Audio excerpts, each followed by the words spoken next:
સાવલી તાલુકા પંચાયત કચેરીએ ઉમેદવારી ફોર્મ પ્રક્રિયા શરૂ થઈ છે। કુલ 88 ઉમેદવારી ફોર્મ લઈ જવામાં આવ્યા।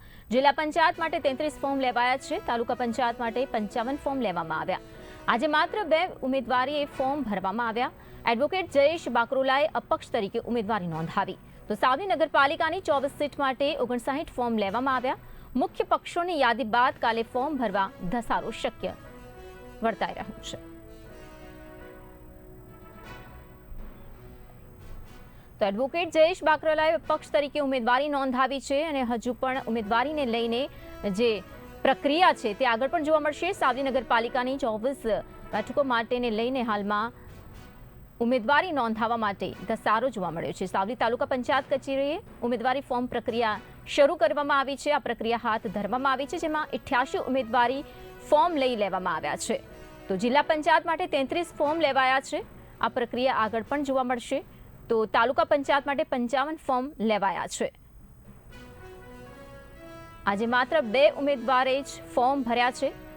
જો કે હજી પણ આગળ શું પ્રકારની સ્થિતિ સર્જાય છે તે ચોક્કસથી જોવું રહ્યું। પણ અહીં એડવોકેટ જયેશભાઈ દ્વારા જે ફોર્મ લેવામાં આવી છે, અપક્ષ ઉમેદવારી નોંધાવવામાં આવી છે, તેને લઈને ચર્ચાઓ જોર પકડી રહી છે। મુખ્ય પક્ષોની યાદી બાદ કાલે ફોર્મ ભરવા માટે ધસારો થાય તેવી પણ શક્યતાઓ વર્તાઈ રહી છે। તો સાવલી તાલુકા પંચાયત કચેરીની વાત છે, જે ઉમેદવારી ફોર્મ પ્રક્રિયા હાથ ધરવામાં આવી છે। આ પ્રક્રિયા શરૂ થઈ ચૂકી છે। કુલ 88 ઉમેદવારી ફોર્મ લઈ લેવામાં આવ્યા છે। જિલ્લા પંચાયત માટે 33 ફોર્મ લેવામાં આવ્યા છે।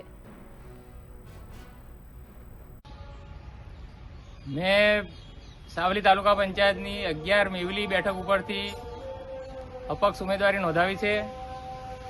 મને એવું લાગી રહ્યું છે કે સત્તાધારી પક્ષ છે, જે ભારતીય જનતા પાર્ટી, એ નિષ્ફળ નીવડેલી છે।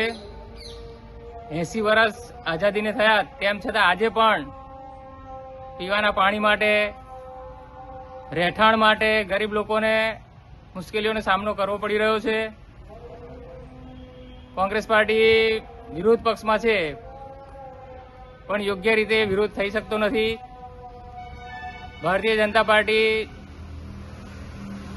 એનો જનાધાર વધી ગયો હોવાથી પોતાની રીતે મનમાની કરે છે અને જનતાનું સાંભળતી નથી। મેં જે વિસ્તારમાંથી ઉમેદવારી કરી છે, એ વિસ્તારના જે પ્રશ્નો છે